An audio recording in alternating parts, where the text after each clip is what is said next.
கடகராசி என்பவர்களுக்கு இந்த வாரமும் சாதகமாகத்தான் அமையப் போகிறது. உங்களுடைய ராசிக்கு 7ஆம் இடத்துல செவ்வாய்.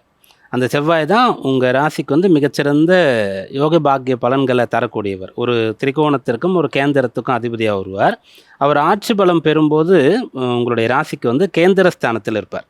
இன்னொரு இடத்துல ஆட்சி பலம் பெறும்போது அது வந்து திரிகோணஸ்தானமாக இருக்கும். உச்ச பலம் பெறும்போது 7ஆம் இடத்துலேருந்து ராசியை பார்ப்பார். ராசியில் வந்து நீச்சமாவார். அது வந்து தனி கதை. அப்போது அந்த செவ்வாய் வந்து உங்கள் ராசிக்கு 3 முக்கியமான இடங்களில் வந்து விசேஷமான பலத்தை பெறுகிறார். அப்படின்றதுனால அவர் நல்லா இருந்தாலே போதுமானது. அந்த காலம் உங்களுக்கு சாதகமாகத்தான் இருக்கும். அதனால் செவ்வாய் உச்சபலம் பெற்று ராசியை பார்த்து கொண்டிருக்கார். நல்ல தைரியம் இருக்கும். ஏன்னா 2ல் கேதும் 8ல் ராகும் இருக்கும்போது 8ஆம் இடத்துல ராகுவோட சேர்ந்து இன்னும் சில கிரகங்கள் இருக்கும்போது குழப்பமும் தயக்கமும் ஏற்படும். சில சமயத்தில் பயம் கூட வரும். அப்போல்லாம் இந்த செவ்வாய் தான் உங்களை பார்த்து உங்களுக்கு வந்து வலிமையை கொடுத்துட்ருக்கார். அதனால் செவ்வாய் உங்களுக்கு அனுகூலமாக இருக்கக்கூடிய வாரம் இது. செவ்வாய் நல்லா இருக்காருன்னா பலன் எப்படிலாம் வரும்னு கேட்டிங்கன்னா, நீங்கள் கடகராசி, உங்கள் கூட பிறந்தவங்க உங்களுக்கு ஹெல்ப் பண்ணுவாங்க.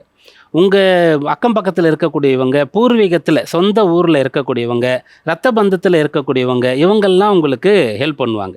அதே மாதிரி நீங்கள் வந்து ஒரு மண் சம்பந்தமாக, விவசாயம் சம்பந்தமாக நீங்கள் ஒரு வேலை பார்க்குறீங்க, படிக்கிறீங்க, ஒரு பிஸ்னஸ் பண்ணுறீங்கன்னா அதெல்லாம் உங்களுக்கு ரொம்ப சிறப்பாக வரும். கால்நடை, தாவரங்கள் வளர்க்குறது அப்படின்ற விஷயங்கள்லாம் கூட உங்களுக்கு அனுகூலமாக இருக்கும். அதனால் இந்த வாரம் வந்து உங்களுக்கு சாதகமாக இருக்க போகிறது. முருகப்பெருமானை வழிபட்டு ஒவ்வொரு செயலையும் செய்யும்போது இந்த வாரம் பிரமாதமாக இருக்கும்.